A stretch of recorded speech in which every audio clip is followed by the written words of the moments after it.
ইচ্ছে থাকলেই যে উপায় হয়, এই কথাটা আমরা সকলেই শুনেছি।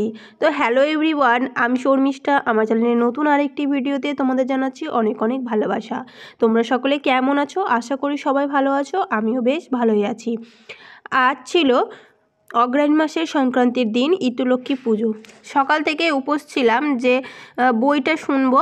এখানে তো সেরকমভাবে আর কিছু করা যাবে না, শুধু বইটা শুনলেই হবে। তো তখন দাদাভাইকে বললাম যে এখানে কেউ যদি এই পুজোটা করে তাহলে আমি সেখানে গিয়ে বইটা শুনে নিব। তো এই দিদিটা পুজো করছিল বাড়ির, আমরা যেখানে থাকি তার বাড়ির পাশেই। এই দিদিটাও কিন্তু পুলিশেই আছে। তো বর্মশাইকে ফোন করলো, ফোন করে বলছে যে হ্যাঁ আমিও পুজো করি। তো ওই দিদিটার বাড়ি গেলাম, ওখানে গিয়েই বই শুনে নিলাম। শাড়ি পরেই গিয়েছিলাম, আর শাড়িটা আমি খুবই তাড়াহুড়োর মধ্যে গিয়েছিলাম, কারণ দিদিটাকে আবার ডিউটি যেতে হবে, তাই জন্য টাইমের মধ্যে আমাকে পৌঁছাতে হবে। তাই জন্য কোনো রকমের শাড়িটা গায়ে জড়িয়ে আমি গেছিলাম।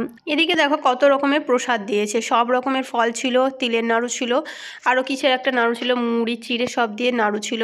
মানে যা যা এই পুজোতে লাগে সব কিছুই ছিল। সত্যি ভাবতেই পারিনি যে আজকে দিনে আমি এরকম ইতুলক্ষ্মী পুজোর ভোগ খেতে পাবো বা প্রসাদ খেতে পাবো। সবই ভগবানের ইচ্ছে, ভগবান চাইলে কী না করতে পারে বলো। তো আজকে সংক্রান্তির দিন, ওই জন্য দেখো এখানে মনসা পুজোও হচ্ছে, তাই জন্য দেখো মনসা ঠাকুর নিয়ে যাচ্ছে। এদিকে তোমাদের দাদাভাইকে প্রসাদ দিয়ে দিলাম, আর আমিও খেয়ে নেবো। সকাল থেকে উপোস ছিলাম, চা খেয়েছিলাম শুধু। আর দুপুরে রান্নাবান্নাও করতে হবে। আজকে রবিবার, সংক্রান্তির দিন, ইতুলক্ষ্মী পুজো, তাই জন্য আর আমিষ কিছু করবো না, নিরামিষই করবো। তো আবার বিকেলে বেরোনোরও আছে, ওর বাবার আজকে ছুটি আছে, তাই জন্য ভাবলাম বাবুকে নিয়ে একটু বিকেলের দিকে বেরিয়ে আসি। তো তাই জন্য শর্টকাটে কিছু রান্নাবান্না করে বিকেলের দিকে বেরিয়ে যেতে হবে। এদিকে আমি বসে বসে ভোগ খাচ্ছিলাম, বাবুকে আগে খাইয়ে দিয়েছিলাম। তো তারপরেও দেখো আমি খাচ্ছি, আবার বাবু এইভাবে আমার কাছ থেকে চেয়ে চেয়ে নিচ্ছে। তো খিচুড়ি করব ভাবলাম, তো আতপ চাল দিয়ে মুগের ডাল দিয়ে খিচুড়ি রান্না করব। তো এতে সব রকম সবজি না দিলে ভালো লাগে না। তো তাই জন্য তোমার দাদাভাইকে বললাম যে একটু ফুলকপি এনে দাও সামনে বাজার থেকেই, কারণ ফুলকপি এখন যদি খিচুড়িতে দেওয়া যায় তাহলে খুবই ভালো লাগবে। আর ওর বাবা বাড়িতে আছে, তাই জন্য দেখো বাবু একদম ল্যাপটপ নিয়ে বাবার সাথে কত গল্প, কার্টুন দেখা, গেম খেলা, এটা শেখা ওটা শেখা। সত্যি মানে ওর বাবা যদি থাকে ওর একটা আলাদাই বাড়িতে চলে। তারপরে দেখো ওই যে রান্নাবান্না সব বসাবো। মানে সকালে না ওই বাবুকে যে ব্রেকফাস্টটা করিয়েছিলাম সব করে আর স্নান ধান করে পুজো করেছিলাম তাড়াহুড়োর মধ্যে, তাই জন্য সব বাসনপত্র মাজা হয়নি। তো ওর বাবাকে বললাম যে যাও একটু ফুলকপি গাজর এগুলো এনে দাও, তাহলে খিচুড়িটা তাড়াতাড়ি করে করবো আর আমরা যেতেও পারবো।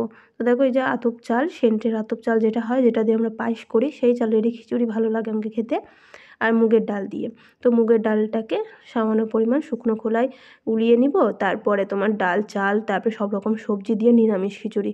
এর মধ্যে আমি কোনো রকম মশলাও দিই না, যেমন আদা রসুন বাটা কিছুই দিই না, একদম সিম্পলভাবেই করি। খেতে খুবই সুন্দর লাগে আর খুব সহজেই হয়ে যায়। আর বিকেলে কোথাও বেরোনোর আছে, তাই জন্যই আর কি আরও তাড়াহুড়োর মধ্যে করছি। আর আজকে ভেবেছি যে ভাত খাবো না, যেহেতু পুজো করেছি, তাই জন্যই খিচুড়িটা করলাম। তো দেখো আলু গাজরগুলো কেটে নিয়েছি, বিনস ফুলকপি এগুলো সব কেটে নিয়েছি। আর ওই যে দেখো তোমার মুগের ডালটাকে শুকনো খোলায় উলিয়ে নিয়েছিলাম।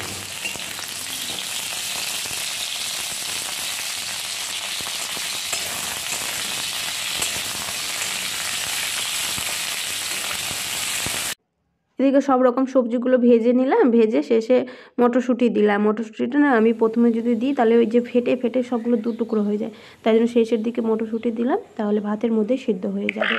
আর হাঁড়িতে ওই তেলেতে একটা শুকনো লঙ্কা দিয়েছিলাম, আর জিরে ফোড়ন দিয়ে প্রথমে ছুঁকে নিয়েছিলাম, তারপরে জল দিয়ে দিয়েছিলাম, তাহলে আর পর থেকে না খিচুড়িটা ছুঁকতে হয় না, প্রথমের দিকেই হয়ে যায়।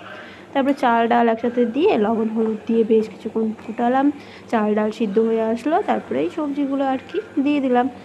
খুব সুন্দর হয় এরকমভাবে সাধারণভাবে খিচুড়ি খেতে। আর গরম গরম এই খিচুড়ি পেলে তো আর অন্য কোনো কিছুই প্রয়োজন হয় না। তো দেখো এই যে আমার খিচুড়ি রেডি। তারপরে এই যে এরকম তো সবজিটা আধা সেদ্ধ হয়ে আছে, আর চাল ডালও এরকম সেদ্ধ হয়ে গেছে। তারপরে সব কিছু মিশিয়ে দিয়ে বেশ কিছুক্ষণ রান্না করে নিব, তাহলে রেডি হয়ে গেল খিচুড়ি। এই যে দেখো রান্না এখনও চেপেই আছে। আর তোমার দাদাভাই বলছে যে তাড়াতাড়ি করো, তাড়াতাড়ি যেতে হবে, নাহলে সন্ধে পড়ে যাবে, তাহলে কোথাও মানে যেতে পারবে না, ঘুরতে পারবে না। তাই জন্য তাড়াতাড়ি করে মানে গরম গরমই দেখো, মানে আমি গ্যাসটা নেভাতেও ভুলে গেছি, তাদের গরম গরম পাতেতে বেড়ে নিলাম। বেড়ে দিয়ে দুজন খেয়ে দিয়ে যাবো একটু ঘুরতে বাবুকে নিয়ে, কারণ কাল থেকে আবার অফিস শুরু হয়ে যাবে আর সেরকমভাবে এক সপ্তাহ আর বেরোনোই যাবে না। তাই জন্যই বলছে যে আজ ছুটি আছে, চলো একটু ঘুরিয়ে নিয়ে আসি বাবুকে, ভালো লাগবে, তাই জন্যই। আর এই খিচুড়িতে তো মানে সেরকমভাবে ঝাল করিনি, একটাই শুকনো লঙ্কা দিয়েছিলাম, ফোড়ন এসেও গোটা দিয়েছিলাম, তাই জন্য এই রান্নাটা বাবুও খেতে পারবে।